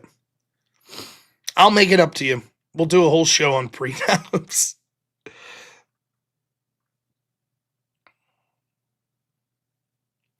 That's to me when I see like this sort of nihilism. I understand it. I get it. I haven't lived through it, but I could sympathize. I've seen it break down stronger men than me. I've seen them go through divorces, or I've seen them go through breakups that are devastating. I've seen it. Not weak men, not men that I'm like, that guy, like men that I would look at as people that I would rely on, strong men, broken, devastated. So I get it when someone comes along and says, fuck these bitches, fuck them. They all shit. Marriage for no one ever. Society is doomed. Just have fun on the way out. I understand the appeal of that. If you're a guy working 60 hours a week that only gets to see your kids every other weekend, well, your ex-wife's got a new man that she moved into the house, and you're sending fucking 40% of your money. Yeah, I get it. All this shit sounds hollow. Totally understand.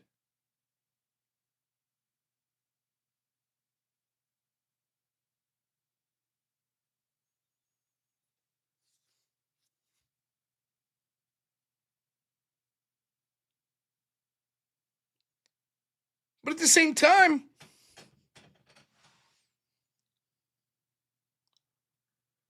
if you're the guy that ate shellfish and had a horrible reaction and has long-lasting effects to your allergy from that, yeah, you're going to say, fuck that to everyone. It's not worth it. Don't take that risk.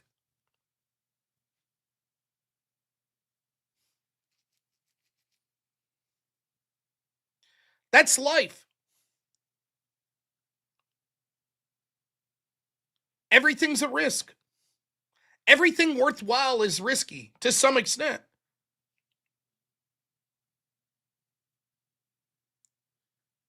I take a risk every time I get behind the wheel of my car. What's the solution? Don't drive?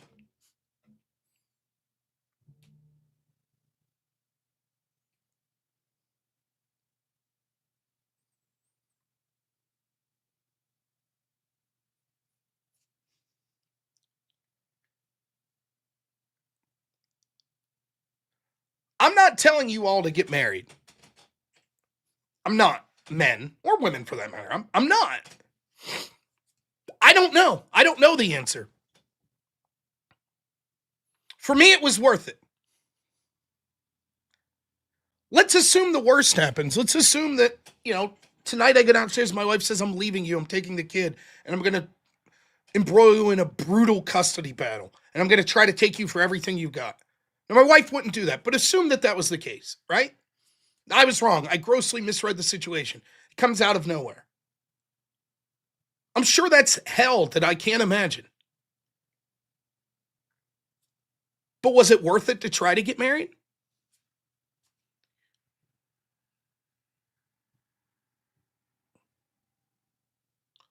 Now, listen, I say this all the time and I mean it. If I sign off today and I go downstairs and at 2:30 I leave to pick up my son from school and a tractor trailer hits me and kills me,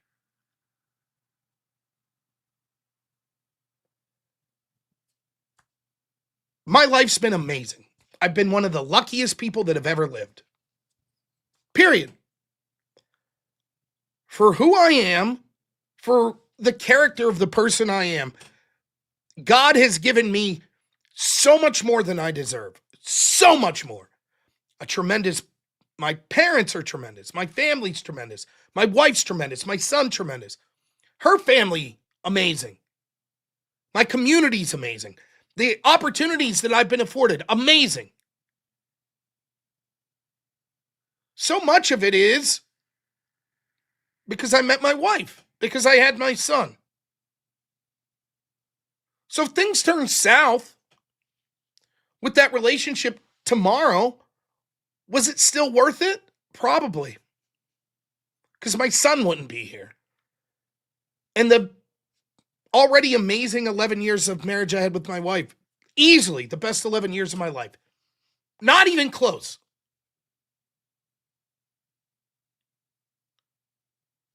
It's been worth it. It'll be hard to imagine that. That's life too, right? I think about this a lot. I'm not very religious. It's sort of shameful. I talked about this on the channel before. Like, no one ever told me how to pray. And when I would pray, I realized it would be like this. God, please help me with this situation coming up. Please help me make the mortgage payment. Please, my one person I work with is having a medical issue. Please help him. Can you all say prayers for, this bad situation in my life or a friend of mine? And then what I started to realize was put yourself in a position, if you can even imagine this, put yourself in the position of God, right? Wow, here's this guy, Rob, who's a nobody, who sins all the time, right? Like all the time. And I've given him so much. And yet, he rarely talks to me. And when he does, it's like, can you give me more? Can you do more for me? More, please. How selfish. How terrible. So I try to think about that. And every night I try to say, just be thankful. Just be thankful. That's what you should be doing. And yet, if some horrible tragedy befalls my family tomorrow, even though I'm telling you this, you want to know what my reaction's going to be? How could God let this happen? How could he?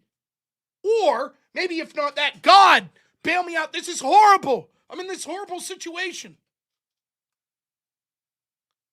I know I'm not strong enough of character to follow my own advice here and say, but wait, you've already given me more than I'm entitled to. I know I won't do that. In the moment, I'm going to be like, but this sucks now. Sure, it was good yesterday, but what have you done for me lately? That's what my mentality will be. Now, if I know that from a religious perspective, I damn well know if from a marriage perspective that I'm likely, if I go through a brutal divorce next week, I'm likely to be like, this sucks. Getting married was the worst idea ever. And you're going to be like, but Rob, didn't you tell us? If you wouldn't have got married, you wouldn't have had those 11 great years. You wouldn't have had your son, which is so important. Yeah, but now it sucks. And I'm focused on that. I think humans tend to do this. We focus on the here and the now. It's hard to say, okay, things aren't so great right now, but look how great they were.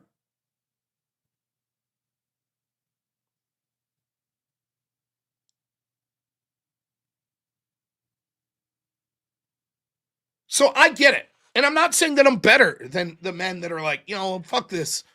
I get screwed over in this divorce, and therefore I think all marriages suck. No man should ever do it because of what I'm going through. I get it. I disagree, but I understand why you've came to that conclusion.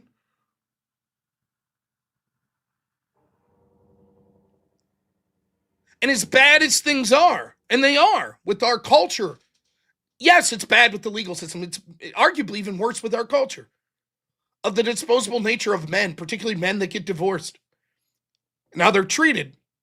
It's terrible. I still don't think that it's so bad that the answer is nihilism. I just don't believe it. I don't believe the answer is then get rich, get a Bugatti, and bang chicks. Manage the decline.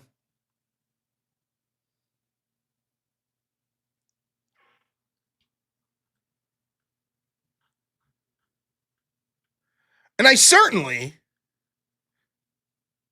don't find it to be a red pill masculine trait, Richard Cooper, to get your ass kicked in a debate and then have to start grousing about your opponent's white.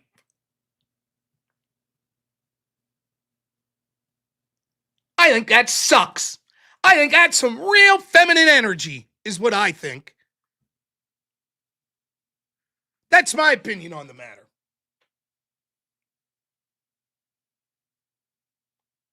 And to the extent that I, too, wish the debate would have been more productive between the two, Rich was either too stubborn or too stupid to get the points that Andrew was making. So they had to continually go in circles. And it's easy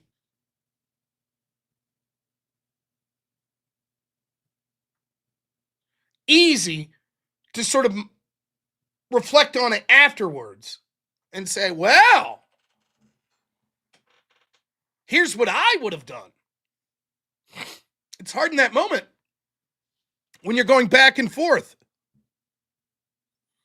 And you have to repeat the same things over and over in a different way to try to explain.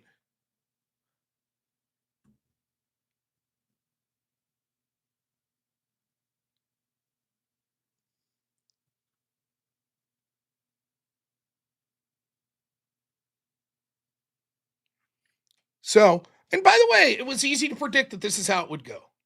If you watch the whole debate, again, I'll link it for you. Go ahead, watch it. You tell me. It is obvious that Rich, he says several times, well, this is my first time debating. He knows he's not doing well.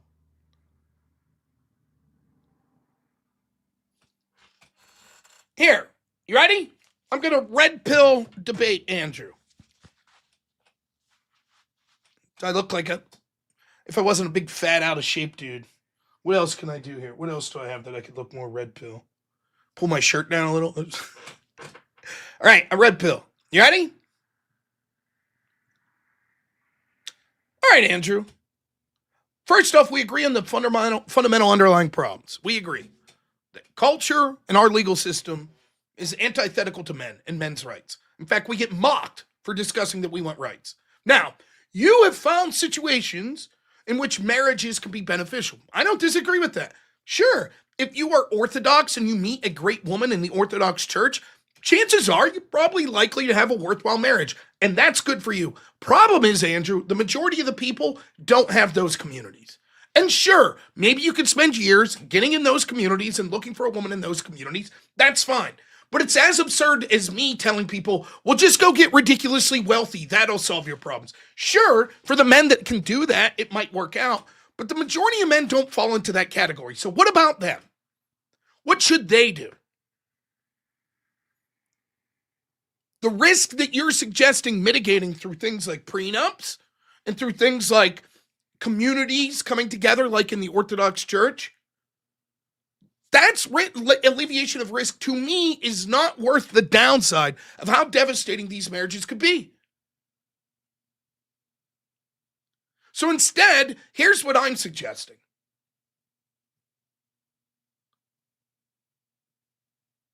It's not what he did. He didn't do anything close to that. He said, I don't have solutions. My solution's just to manage the decline, to get rich. Oh, yeah, he said to get rich, yeah. I'm saying that that's stupid to say.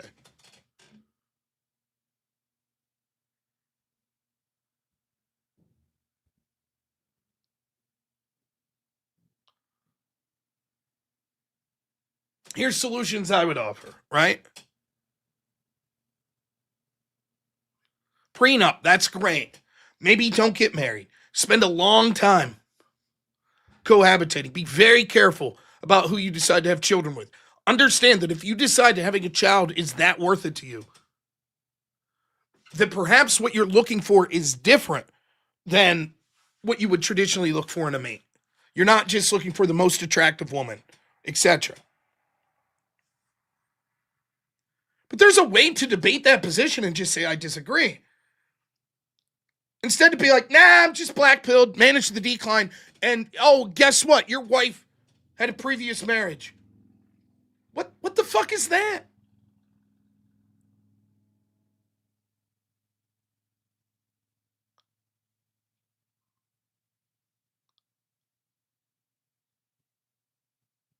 I also don't particularly, I mean, I guess I lived with my wife before we were married, but all right, I got to start wrapping up because get your super chats in now. I said I wasn't going to ask for them, but I called some guy a bitch and he sent me $500. Who's the bitch now? Me. Caleb, member for 9 months, says, don't forget to smash that like. Get to the dono goal. Thanks so much, Caleb. Scatman, $10 says, what's your show last night? Loved the Brian impersonation skit. Was laughing my ass off to a T. Thank you. It was my pleasure. Kuru Kitsune, $5 says, all of the red pill guys seem to be unable to understand the arguments. They also just dismiss prenups and mitigation factors, bad faith or low IQ red pill debaters. Hey, what's up? Geoverse, $5 says, why do people pretend that Christians excuse bad behavior? AJC, $10 says, for day shift. Thank you. Joseph Romano, blessings upon you, $5. Thank you. The great Mr. Ubercross, $20 says, I think people are basing some divorce custody claims off of old information. Dads are not treated as badly as they once were. Alimony is not common. Child support is, but it's often less than people think. Yeah, that's true. Things have gotten much better in the past 20 years. And in certain areas of the country, they're even better, like Kentucky. Again, they start with something that's true. There is a discrepancy, and it's bad. And if you're going through it, it sucks. But then they magnify it to the point of, therefore, nothing matters. Samurai Shampoo. I love that show, but spelled a little different. Andrew clearly wasn't even specifically advocating for religious life, but was pointing out to the cultural aspects that come with these worldviews that create a structure that mitigates risk of divorce. It's exactly right. Again, I could imagine how you could get there through a secular position. Like, I have a group of friends that I've been pretty core friends with for a long time, and none of them are overtly Christian, maybe one. And yet, none of us thought it was cool to go out and bang a bunch of chicks. None of us thought cheating on someone was cool. It's not like if one of our friends cheated on their girlfriend, we'd be like, we're not friends with you anymore. We'd be like, yeah, you fucking suck, man. That's fucking horrible. And as such, when we would bring girls around, tended out, they were sort of in that vein. Now, it's not perfect, but there was a group that wasn't based on religion that was like, look, we actually take the idea of being in a monogamous relationship very seriously. And that's the people we surrounded ourselves with. Baxter Boy, $5. Thank you as always, my friend. Tiffany K, $10 says it's so hard. I get where he's coming from, but at the same time, I felt he has this view that marriage should be perfect. I've been married for almost 15 years. It's just not realistic. There's tons of problems with marriage, like anything else. Here, if you want to have the best I could put this, if you're not married, to understand how problems with marriage could happen. Think of your best friend in the entire world, all right? I did in a jovial way. I said, oh, where's that tough guy now? Now he's a bitch, doesn't know. But yes. Joking abouts. Now, imagine your best friend, right? Do everything together. 3-4 times a week, you're going out to the bar, you're going to the baseball game or whatever, right? Now move in with them. Just become roommates. I've had this happen. Did you ever have someone like, I was in college, so let's get an apartment together. Sure. You wouldn't believe the fights you have. Did you do the dishes? Well, I got busy. Mm-hmm. Were you smoking in the house? It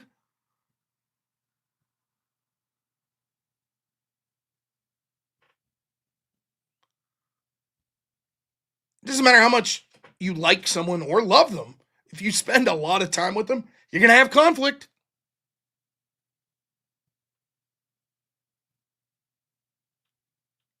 So, I mean, I don't know.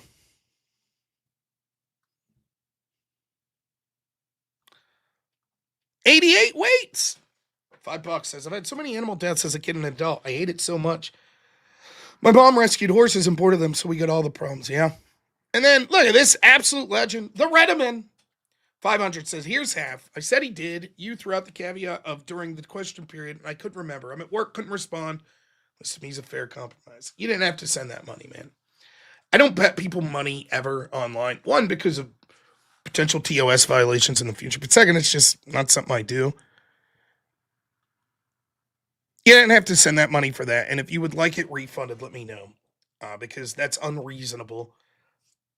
Even if I would have straight up won the debate, I wouldn't have said, you owe me $1,000. But I do appreciate the support, man. It's absolutely phenomenal. Yeah, moving in with a friend is one of the worst ways to ruin a friendship. 88 weights, $10 says, love the passion, man. Don't be like me and take your job too seriously. You might offend losers. Yeah. Good advice. Mr. Somebody, thank you so much. $20. The great Zach Gelpy, $10 as well. I don't know, calling someone was a B was a legitimate fundraising, so I may have to use that. For Maine First, baby. I brought you up the other day as well, last night. Talking about David Horowitz. We showed that video. I know you're a fan. Vita, $5 says, how's having a kid with someone paying for a house and everything else? How does that arrangement not look like marriage? Because it does, except not to the state.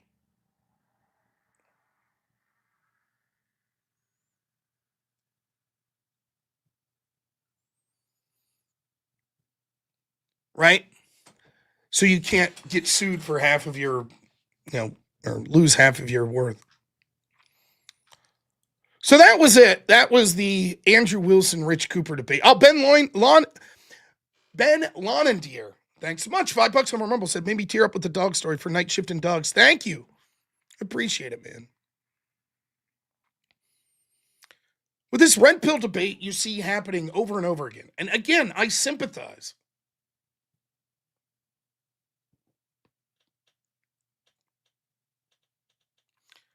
To put it in sort of debate terminology, I agree with the is a lot. This is how things are. The problem is, so what ought to be done?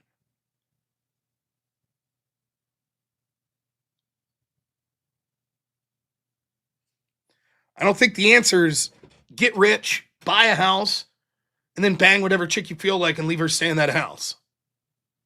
And if you have a kid with them, go pop in sometimes for an hour and have dinner. I don't know that that's the answer. That seems like a real nihilistic worldview.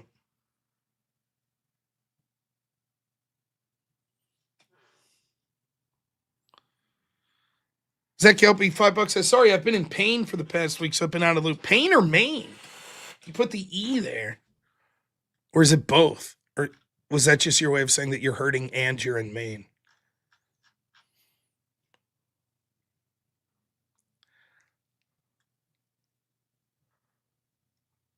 Anyways, tonight, I'm not sure what time yet. Let me look here real quick.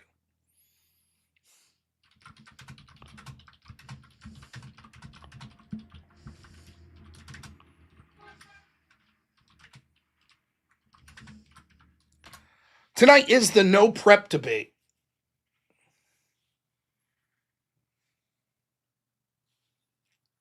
That is where I debate an opponent. I don't know who the opponent is. I don't know what the topic is. They've had ample time to prepare for me. It'll be right here on this channel, but you'll also be able to find it on Speakeasy's channel. He'll be moderating. That'll either start at 8 p.m. or 9 p.m. tonight.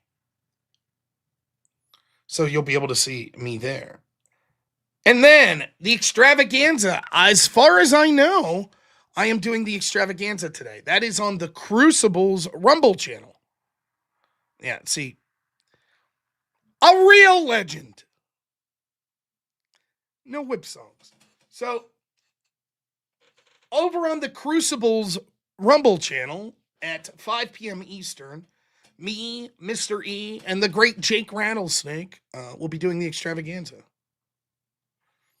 Now, there is always a chance. I think the issue is Andrew's on the road traveling. So, unless he got back and I'm unaware, I would assume the implication is I'll be doing that. So, yeah, busy day. Streamed here in the morning. Go pick up my son here in 5 minutes. I'll leave for that. Have dinner and stuff. And then by 8 o'clock, I'll be up, or by 5 o'clock, I'll be up here at extravaganza. Now, I did say I wasn't going to push for donos tonight. We've done great. But I mean, we are 63% of the way to the goal. A mere 37% away.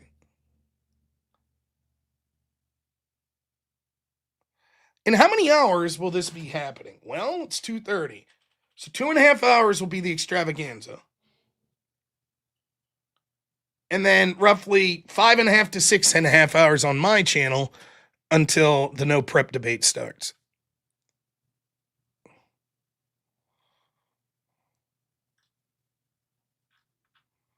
So, all right, folks, who is streaming? Is there anyone we could raid? Anyone streaming?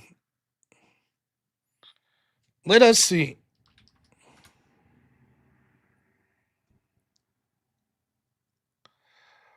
Ooh, I think I got someone. I don't know. Maybe I've been enjoying my time off during the day. I really have. But maybe I'll start doing more. Once my new computer gets here, I have some ideas. I want to start doing daytime streams somewhat again, maybe once or twice a week. I also want to start putting up short form videos 3 to 5 times a week. So my editor's clipping my live streams, but I would like to do just sort of my own short form video.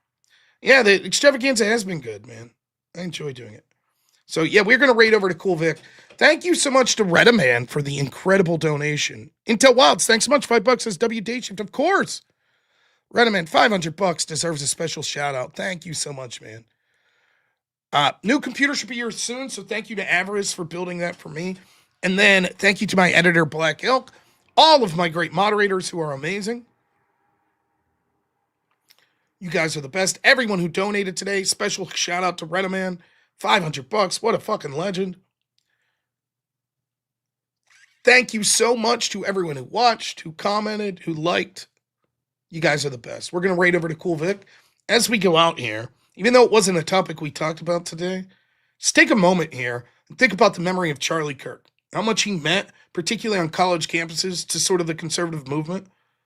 and how they took him away and celebrated it and still faced almost no repercussions. So say a prayer for Charlie and his family and just take a minute during the outro to think of that.